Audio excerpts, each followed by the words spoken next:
गदाधरं पाण्डुरङ्गं शूलहस्तं कृपानिधिं सर्वरोगहरं देवं दत्तात्रेयमहं भजे।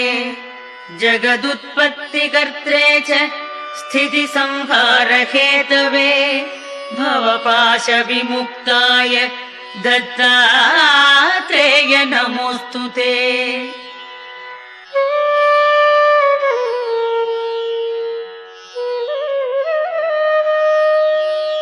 जराजन्म विनाशाय देहशुद्धिकराय च दिगंबर दयामूर्ते दत्तात्रेय नमोऽस्तु ते।